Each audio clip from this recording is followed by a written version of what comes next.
oyina ekikusiiwa mwana wange. New vision egambye ya. You know jakule musajja yinza onaga ogenda n'obawulira pineti coffee pineti so olaba gundi ono wano kagundi ono yakukaabya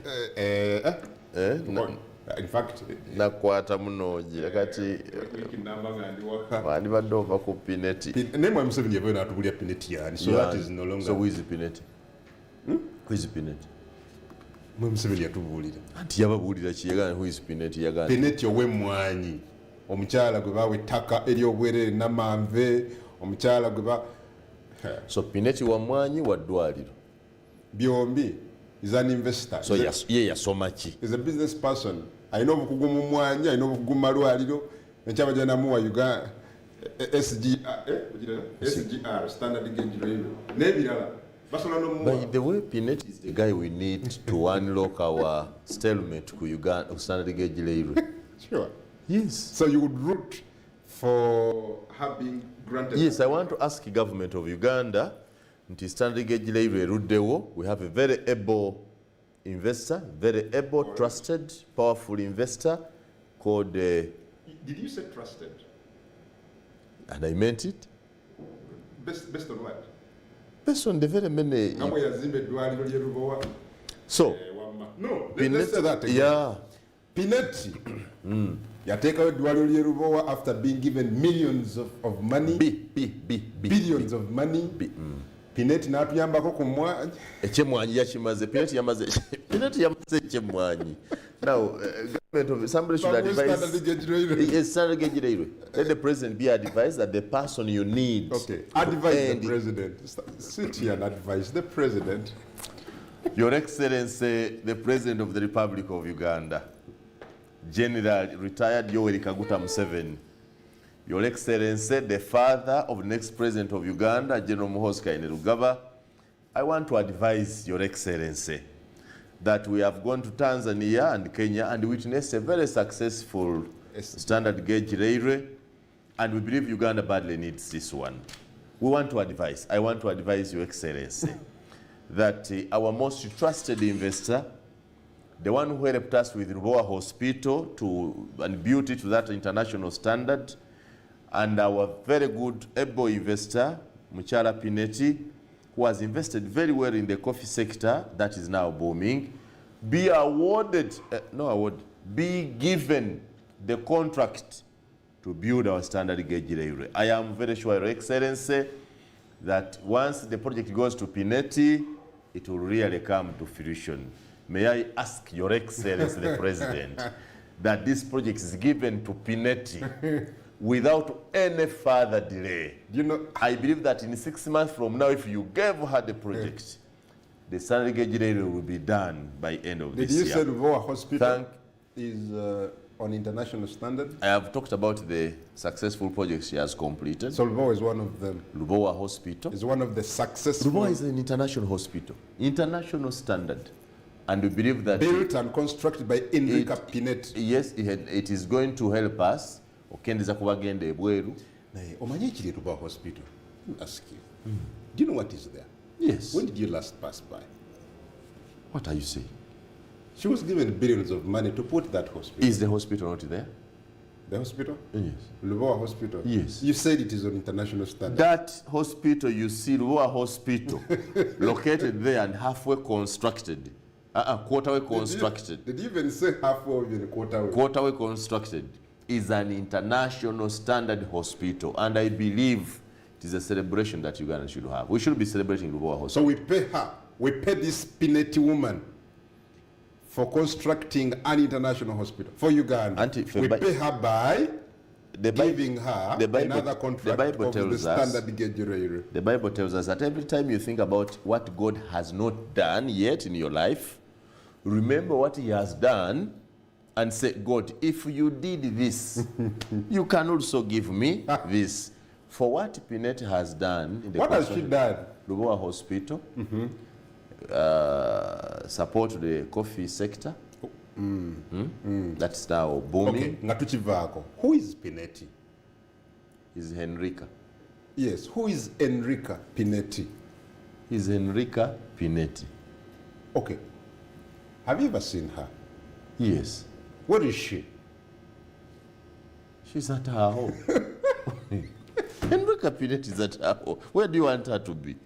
She's not a mulamoji like me. Yes, Henrica Pinetti. Tukutumideko. Omutumide. Otumide Henrica Pinetti. Madam Henrica Pinetti, I want to be the communications director at the Henrica Pinetti companies. I'll speak for the coffee, I'll speak for Lower Hospital, and I am now asking His Excellency the President, General Retired, Yoweri Kaguta Museveni, akuwe SGR. Twafuna Pinetti ekula. Okay. Twafuna Pinetti twamala. Twafuna gwe mama tulira bakyate. Uganda eddamu okubonabona nga wooli. Bakuwe SGR, ogigate ku ddwaliro, ekyo nakyo. Agateko n'emmwanyi. Ekimwanyi yakimaze. Ekimwanyi kyaggwa. Tugende mu lupapula lwa maliriza ne New Vision tuwummulemu. Tukyali mu mpapula. Okay. Kale olupapula lwa The New Vision ekyali olufaananyi bwe luti omuko ogukulembedde gulinga bw'ogulaba bagambye nti Uganda's gains from Russia and Serbia ties.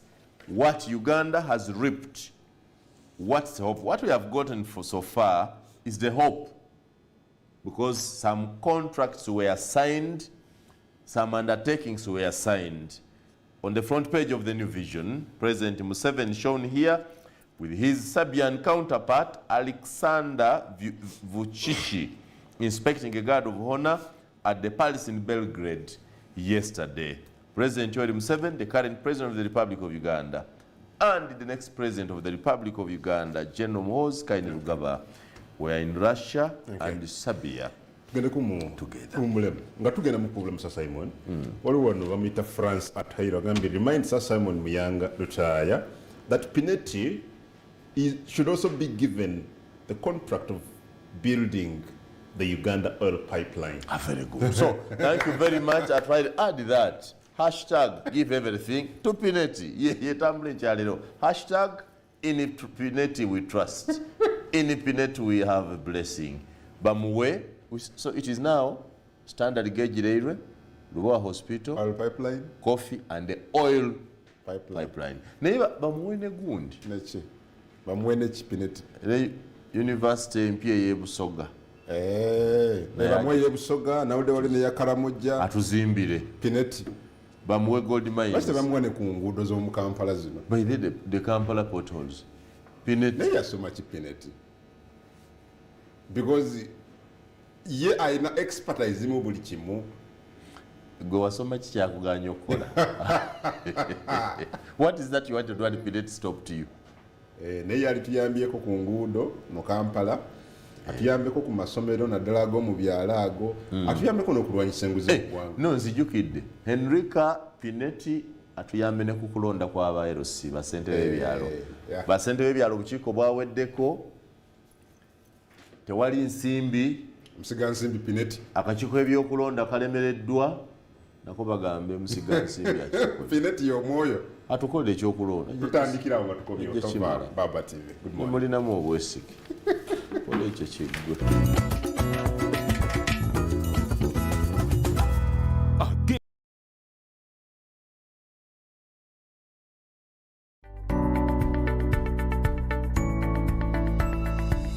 Enoni Baba TV obusoga bulayire.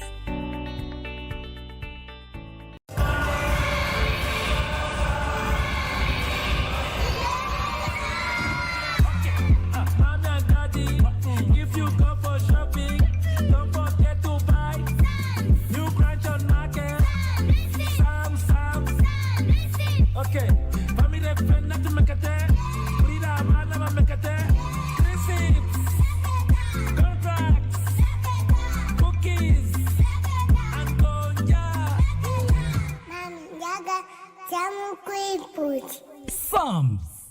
Taste the difference.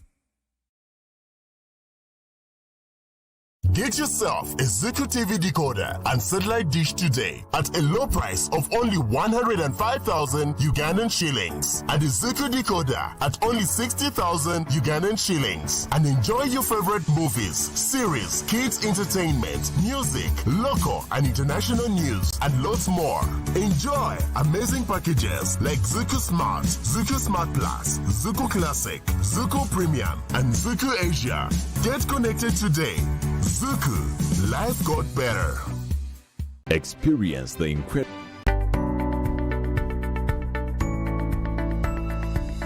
Enoni Baba TV obusoga bulayire.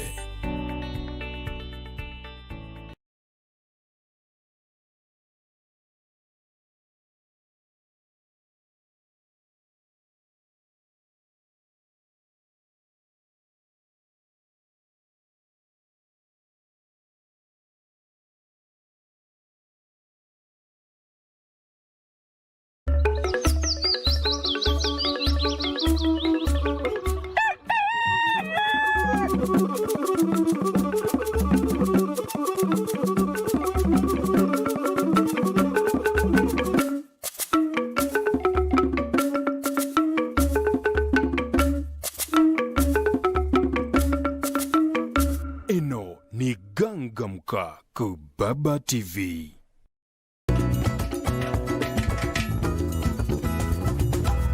Again popular.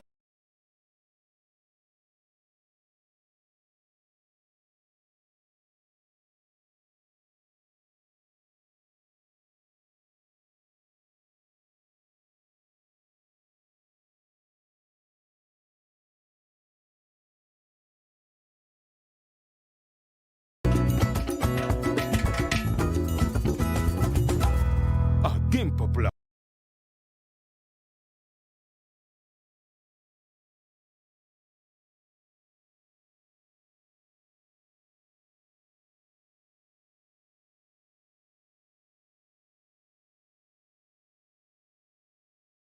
Alright, oliku Baba Television program ganga mukenchi alira kanomero akempapula da mawulire kitwe tuli kumaliza ni Adam Kungu tukutula butelevu ku mutimbagano nebiri kufamu www.manypapers there otegere ifa mpapula za mawulire eziri ku mikutu giri eja online ate na wano wantu bano lupapula bukedde twagala kumaliza nalwo luliko omuko guno ogusooka gutayinza kubuusa maaso nti kabaka ebyewuunyisa ebiri ku Ssaabasajja bukedde bwati wage nti kabaka naga nti ebyewuunyisa ebiri ku Ssaabasajja bisoma otegeere ddala kiki ekyewuunyisa ekiri ku kabaka wa Buganda era ku muko ogusooka ogwa bukedde agambye nti FDC Ssemujju ne Lukwago gabeesibiddewa gabeesibidde ku ki byonna kubisanga wano.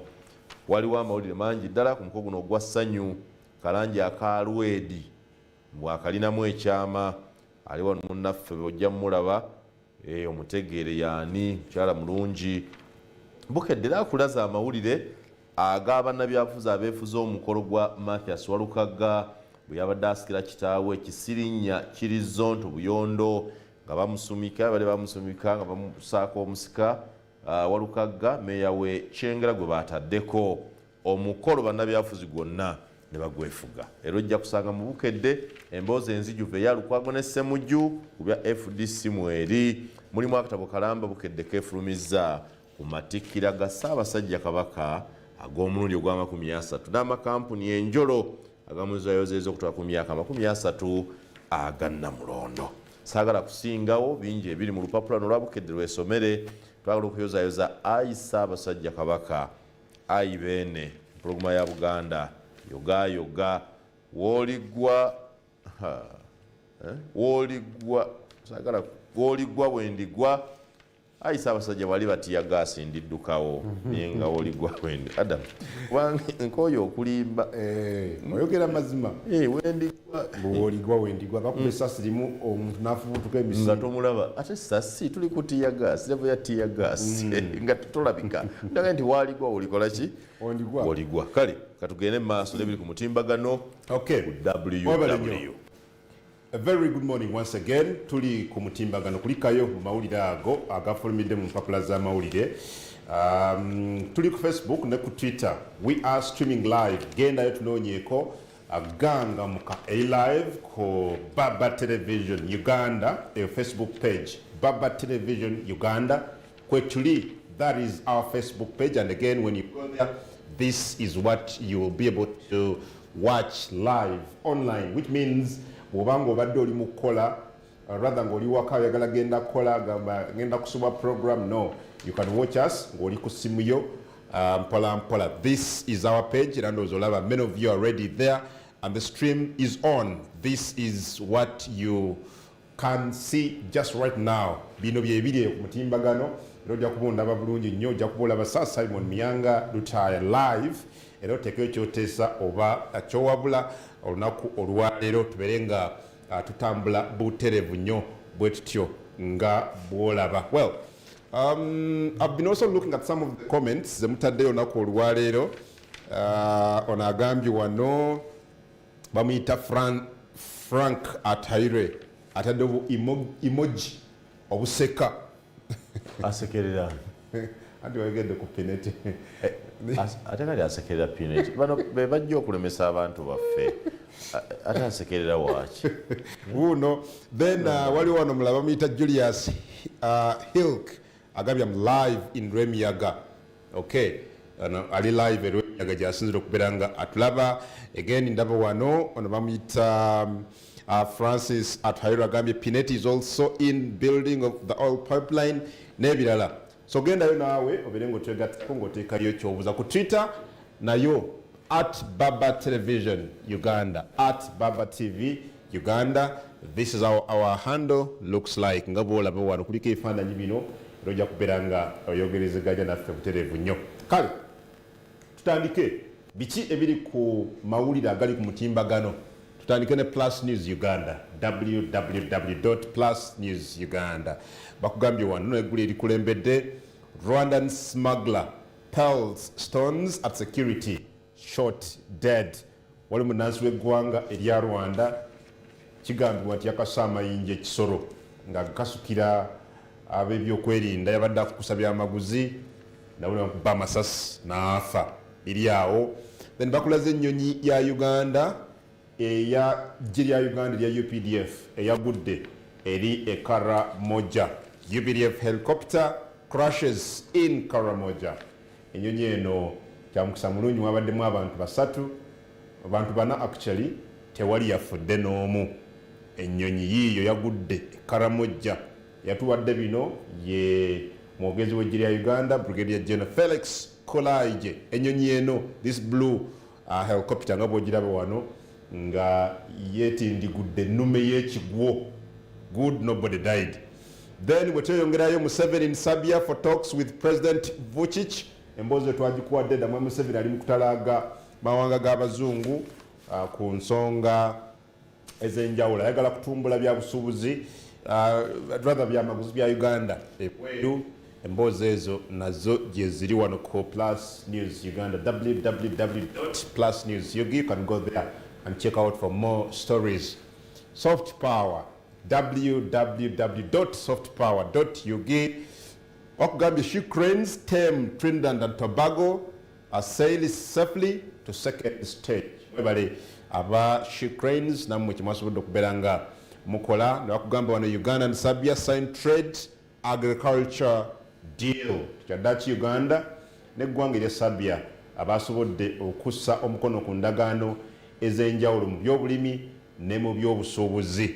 Ndaba wano State Minister avunanyizibwa ku nsonga z'ebyobusuubuzi Honorable Harriet Ntabaazi nga ali akutte ekiwandiiko ekyateereddwako omukono wakati we ne minisita w'ensonga z'ebweru ow'eggwanga erya Serbia. Mwami Museveni nga president wa Uganda was there actually to witness nga bw'omulaba wana witnessing abaminisita ababiri nga bakutte endagaano eyo nga bakagisaako omukono. Bwe tweyongerayo well, okay, bakugamba wano Apostle Grace Lubega Fenaro Church sets Guinness World Record for longest applause. Is that also yes? Oh, who says that? I don't know. Ah. I think I need to read a little bit more about this. Apostle Grace Lubega's Funeral Church sets Guinness World Record for longest applause. Longest? Longest. How long was longest? I think we need to read a little bit more about that. That is Soft Power? Yes. Quite trusted source. Okay, let's try to read through and see. Trusted source. Apostle Grace Lubega and church members at Funeral Ministries have set a new Guinness World Record for the longest applause. The new time set at 3 hours and 20 minutes on Sunday evening will have to be verified. 3 hours? 3 hours and 20 minutes. Of applause? Yes. 3 hours? Not worship. Was it applause or worship? Maybe you can, what is applause? Maybe if you could say it in Luganda or Lusoga. Solo chitegero blue. Kwandibadde nga okusaakanya kw'okwebaza. Applause, okusaakanya, okusuusuuta kw'okwebaza. For 3 hours. 3 hours and 20 minutes. Is that possible? Soft power. Let me read again. Soft power. Mukuba mungalo. Babe, kiki ekyabe kye basanuisa kuba kyotali kunkola babe basanukiire ki? Let's look at this. Members of Funeral International Ministries in Kampala embarked on a hand clapping contest dubbed Clap for Jesus, meant to run for 3 hours and 16 minutes. Hand clapping. Clap for Jesus. For 3 hours they were clapping for Jesus. And they were not idle. My God.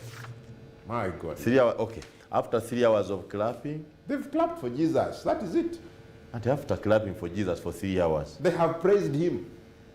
After praising him, 3 hours of clapping. Yes. It was a contest. Clap for Jesus, clap for Jesus, clap for Jesus, clap for Jesus, clap for Jesus, clap for Jesus, clap for Jesus. For 3 hours. For 3 hours. And after that? That is it. Exported what now? That's what we export. That is it. That is it. They were clapping for Jesus, and that is it. Actually, again, I put Twitter, their hand is trending. Hashtag clap for Jesus world record. Yabasumba kyebatatukole banna. Kyebatatukole mwana wange. Kati omusumba yatuddawo n'agamba tutraininze tutya batwogereko. Ebira nabikunyumiza enkya bye tubaddemu. Kyendaba mu basumba banna. Olaba ki? They also clap for Jesus. It is actually time I want to ask the government, I think. It is time to regulate this thing called freedom of worship. Because, you know, if a sector fails to self-regulate, then government must be at hand to come and do regulation. These days, first of all, I was discussing this yesterday. What is a church in Uganda? What is a church? We should define a church in Uganda. Who qualifies to be a church minister in Uganda? You understand? What message is expected from a church minister? Yeah. I think tomorrow, I want Parapande to organize this. Tomorrow, we concentrate on these critical questions. We may not start them now. Tomorrow or Wednesday? Or Wednesday, whichever way it is. We can prepare it tomorrow and have it Wednesday. Good. We need to ask critical questions about this. You're asking, what is a church? What is a church? Who qualifies to be a church leader? A church leader. Which message do these church leaders give? Yes. Okay. How are they regulated? Do you have issues with pastors in this country? Very, very many issues. Don't you have issues? I know some who don't pay their staff. Very good. They have businesses, but they're not paying. Now, that's a pastor doing business, running a media enterprise as a commercial entity, but also seeking to register it as simply a vessel or a channel of furthering Jesus' message. It is actually critical. Let us concentrate on it on Wednesday. What should the church be like? Who should be a church minister? How should these things be regulated? All religious reason of worship, because I really have strong reservations. But Wednesday, well and good. Okay. Kale katweyongereyo n'ebifulumidde mu mpapula z'amawulire ku mutimbagano. Soft power agaayo geego mayitirivu nnyo era ojja kubeera nga ogasoma kubongedde okubuulira ku ndagaano eri. Watyanga tugaye nti ebifulumidde ku mitimbagano gy'amawulire. Kati translation chechizibu. Zisigala mpapula za mawulire ku mutimbagano. Publications, online publications. Or not online newspapers. No. Kati translation kati okunonya publication mu Luganda. Etukiita. Emikutu gya amawulire ku mitimbagano. Amawulire ku mitimbagano. Okay. Okay. Okay, bagenda okulaga endagaano ya Museveni wano. Uganda and Serbia signed trade, okay. Naga Museveni, Serbia's president renew bilateral cooperation. Bakulaga wano. Nalabye nno by the way Sir Simon, kiri kyetwakonyeka akatono. Nga abamu kubatembeta General Muhoozi Kaineru Gaba okuli Balaam Barugahara. Nga bageze ku Twitter. In fact, Balaam, to be specific, yagambye nti bwe tuba twogera ku diplomacy mu ggwanga lya Uganda, nobody beats General Muhoozi Kaineru Gaba mu diplomacy. Does Balaam understand diplomacy? Oba yabuza nti yayambala obulungi n'anyuma n'agenda ebweru is a diplomat. Does he understand diplomacy? What is he saying? Okay, I will not go. So how would you... Muhoozi is the... What Chiche Yabadaga? No, but I think maybe this was my interpretation of his tweet. I think he meant more of Muhoozi trying to, root for, bilateral cooperation, mumirembe na mawanga amalala. Given what we saw in the recent past, kwala Muhoozi nga brokeringa, enkolagana ya Uganda ne Rwanda okuddamu okutinta after so many people failed, abakulembeze bana nga balemereddwa okuzzaawo enkolagana ya Uganda. For me, I think I looked at it in that way. Bilateral cooperation, okuzzaawo enkolagana wakati wa mawanga, specifically Uganda ne Rwanda. Basically that. But diplomacy, because he's a good leader. He has helped us to broker relations, good foreign relations. He should be an expert in, I think, not an expert, he's a passionate person in our foreign relations, Ugandan foreign relations. Yeah. That passion in foreign relations that hasn't necessarily translated into diplomacy. For you to say that the best diplomat we have, when it comes to diplomacy, General Muhoozi is the best. So do you have doubts that he's not the best diplomat we have? No, he's not. I don't know how Balaam Barugahara has defined diplomacy. Aizo kwanga agitaputa the way Bajo career process defines it. What is diplomacy? What diplomacy is Barugahara talking about where Mr. Muhoozi ranks highest?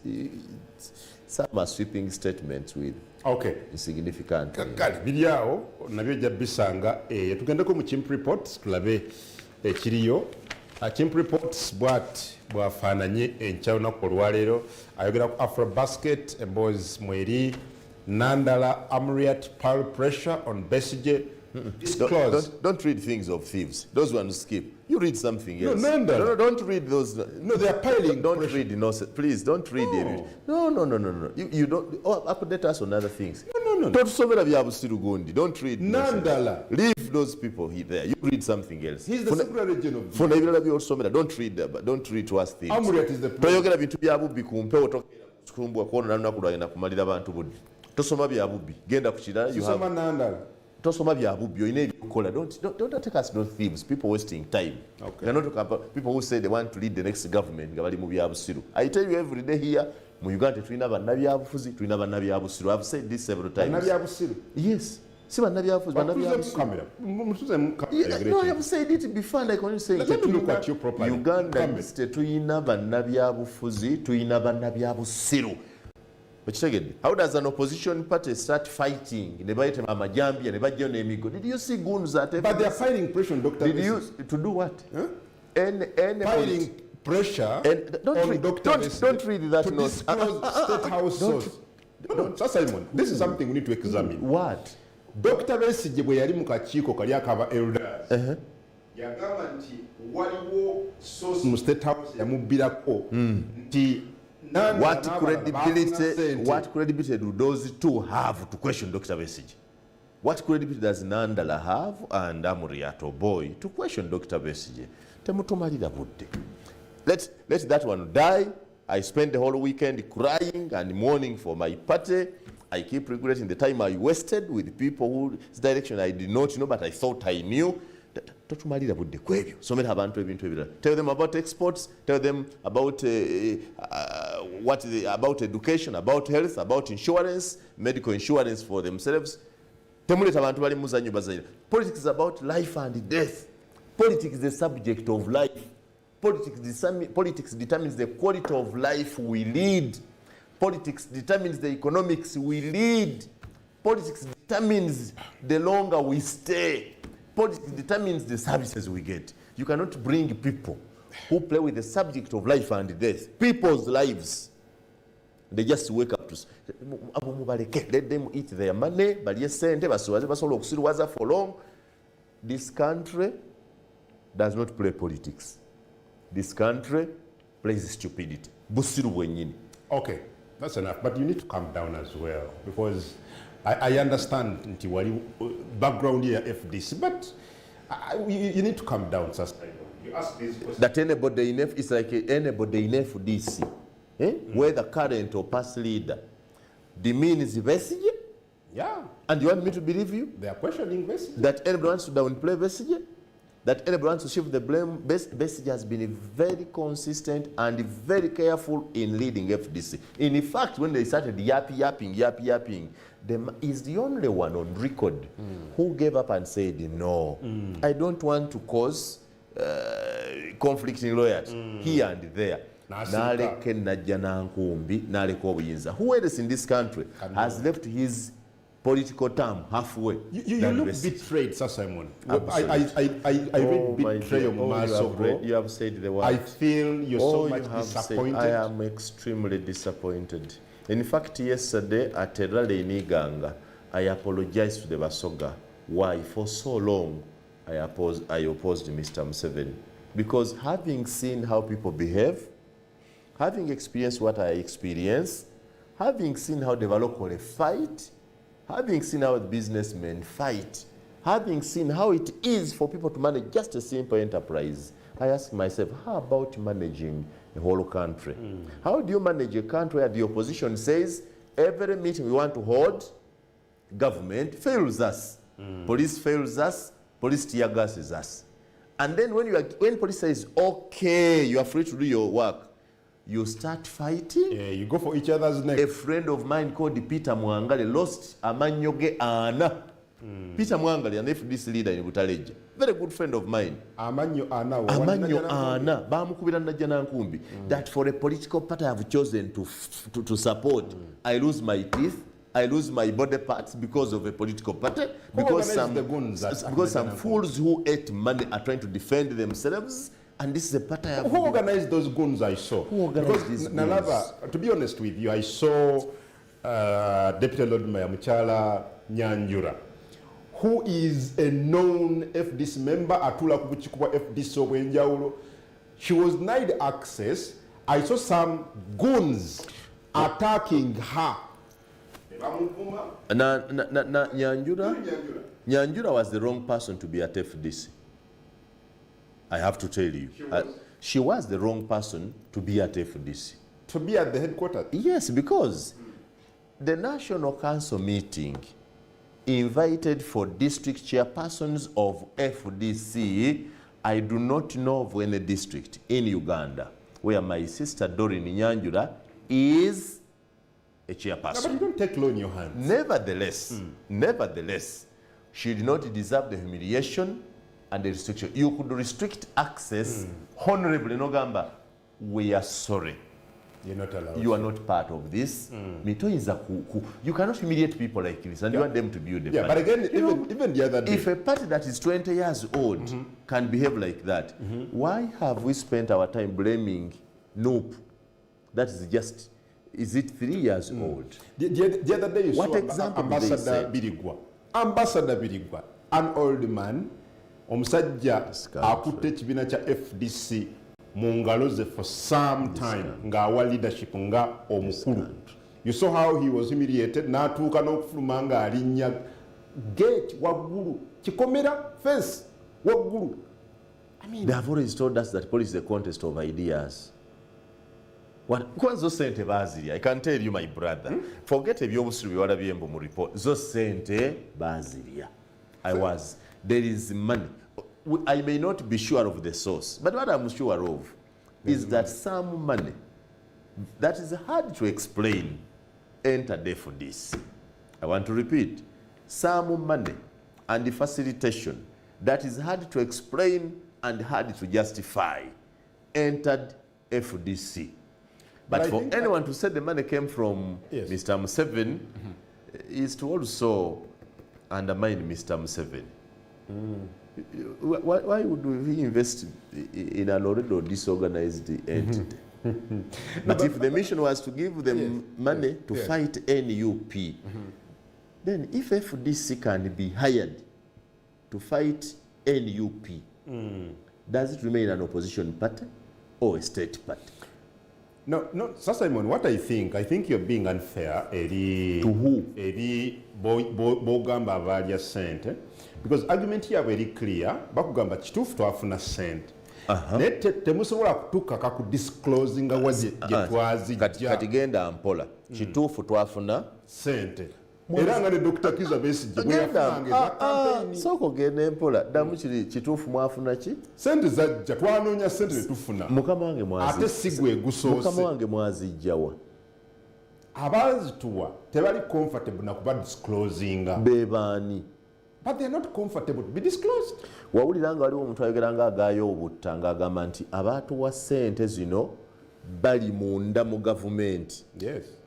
Naye nga tebaagala gavumenti. Bwe babanga bali munda mu gavumenti be bakufandinga.